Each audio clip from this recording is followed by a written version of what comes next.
किशोरी माने निजे सचेतन होई आजि ठारू पोषणयुक्त खाद्य खाइबा उचित बोली मत प्रकाश पाइछि। किशोरी माननक पई पोषण शिक्षा कर्मशाला स्थानीय यूथ हॉस्टल ठारे अनुष्ठित हो जायछि। 14-19 वर्षर किशोरी माननक शारीरिक मानसिक विकास पई पोषणयुक्त खाद्यर आवश्यकता अछि। वर्तमान परिवर्तित परिस्थिति रे उत्तम खाद्य मिलिबा संभव हेबर नाही। तेणु यथा संभव किशोरी माने निजे सचेतन हेबा आवश्यक और निजर खाद्य चयन करबा आवश्यक बोली वक्ता माने मत दैछन्ति। ग्राम्य प्रभार द्वारा आयोजित किशोरी मानक पई पोषण शिक्षा कर्मशाला रे अतिथि भाव में आईसीडीएस प्रोग्राम ऑफिसर सुहांगी हेम्ब्रम जोगदे दैनिक खाद्य रे फल रुटी भात क्षीर सबुज परिवा सामिल करने को परामर्श देते। सबु किशोरी माने सप्ताह को थरे अंगनवाड़ी जाई सेठारे स्वास्थ्य और पोषण उपरे हेउथिबा आलोचना रे भाग नेबाको निश्चित करंतु बोली कहिथिले। पोषण परामर्शदाता डाक्टर विभूति महापात्र अनेक उपादेय तथ्य उपर आलोचना करथिले। पॉजिटिव नेगेटिव और न्यूट्रल मिलेट उपर तथ्यभित्तिक आलोचना करी उपस्थित किशोरी माने खाद्य अभ्यास रे परिवर्तन आनिबाकू परामर्श देथिले। स्वास्थ्य को संपद भाव में विवेचना कराजिबा अतिबा प्रयोजन बोली कहिथिले। शरीर भितर और बाहर सुंदर देखा जिबाको हेले मिलेट बा श्री अन्न एबेठारू निज खाद्य रे शामिल पाई निवेदन करथिले।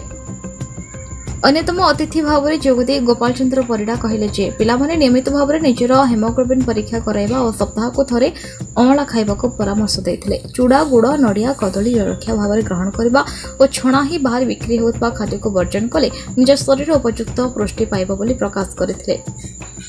अन्यतम परामर्शदाता रामचंद्र सामल पुष्टिकर खाद्यर विभिन्न दिग पर आलोकपात करथिले। आमर सबठार बड़ और भल सांग है आम शरीर।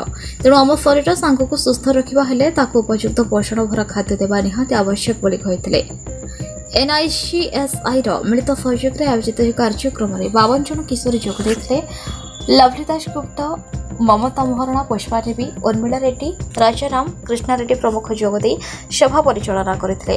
ग्राम्य प्रभार एही प्रयास को प्रशंसा करा जायथा।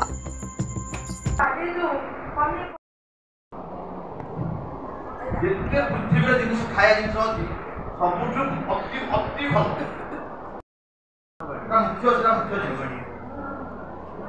आउ ए जो कहि के गला सुजग देबा आर्थिका को आप सबले जातु सपन जो दिन को जो सप्ताह थर लगा जो जाउछुनी गले शिखि पूर्व समयटा तमे बे आडलसेन एई समय रे पिला माने हेलो हाय एई समय रे पिला माने तुम्हारा शारीरिक परिवर्तन हुए नहीं कि मानसिक परिवर्तन हुए।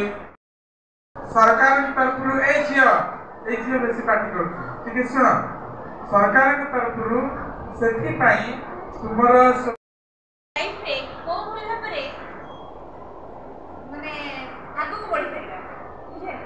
वर्तमान आम समय होची आमे निजे आगु को बढ़िया सहित आम साई पड़िसा हो बा आम घरे जो माने बसवास करूचंती साई पड़िसा बसवास करूचंती तो सेमान को आमे जणे देबा। बसंत कुमार जेना ग्राम्य प्रभार सभापति। आज ग्राम्य प्रभार तरफ जो किशोरी मान पोषण शिक्षा कर्मशाला कराइला तो यार मुख्य उद्देश्य कौन था? आमर आज जो किशोरी मान कार्यक्रम कराइला तार टॉपिक थिला न्यूट्रिशन गर्ल्स एजुकेशन और न्यूट्रिशन ता माने आमे किशोरी माने केमती पोषण युक्त खाद्य खाइबे आ पोषण संपर्क तांको सब प्रकार सचेतन करिया पई से कार्यक्रम हेतिला। तेणु आम आज पोषण किशोरी मैंने आसते मो पूरा आलोचना हला जे कौ खाद्य खाइबा उचित कौ खाद्य न खाइबा उचित तांको शरीर पे किशोरी मान शरीर पे कौन पोषण आवश्यकता अच्छी से सब प्रकार आज आलोचना है। मोर विभिन्न वक्ता आसते आईसीडीएस प्रोग्राम अफिसर आसते डॉक्टर विभूति महापात्र आसते डॉक्टर गोपाल परिडा आसते समस्ते आसते बहुत आलोचना है जे किमिति को भाया भाव में आम पोषणयुक्त खाद्य खाइबा एवं पोषणयुक्त खाद्यर आम शरीर पर कौन प्रभाव अच्छी तार पर आज विस्तृत आलोचना है। आमर आप देखिले आमर 52 जन किशोरी विभिन्न बस्तु आसते जोटा कि आलोचना है से निज अभिज्ञता शेयर कले जे कौन कौन केमी कौन शिखिले कौन न शिखिले आगु कौन कर शिखिले। ग्राम्य प्रभार जो प्रयास केवल पुरी शहर आमर पुरी सहर में आम पुरी सहर विभिन्न 5टी बस्ती बर्तमान वर्ष नहीं बस्ती आम कार्यक्रम चली। ग्रामांचल आड़े ए वर्ष चिंता कराई नेक्स्ट ईयर आम चिंता करूँ।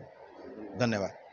मुझे डाक्तर विभूति महापात्र मु दीर्घ 30 वर्ष धरी आयुर्वेद चिकित्सा करुच्ची।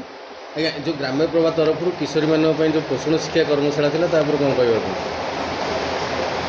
ये ग्राम्य प्रभा अनुष्ठान आगुरी प्रोग्राम होता मुझे आज प्रोग्राम रे मु वक्ता थी पोषण उपरे किशोरी मानकर स्वास्थ्य रक्षापी उपयुक्त पोषण संबंध में किशोरी मानक सब शिक्षा दिगला से माने कि भाव में दैनंदिन खाद्य सुषम खाद्य खाइबे आउ मिलेट क्षुद्र शस्य खाद्य जोग करेंगे मिलेट खाइबे परिष्कार परिच्छन्न रहिबे एवं आयरन युक्त खाद्य मध्य खाइबे ये सब उपरे से मानकु आज तालीम दिगला से संबंध में मोर वक्तव्य रखी।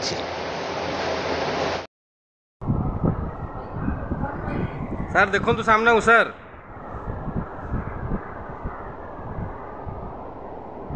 पुरीरू रमेश साहू रिपोर्ट न्यूज उपांत खबर।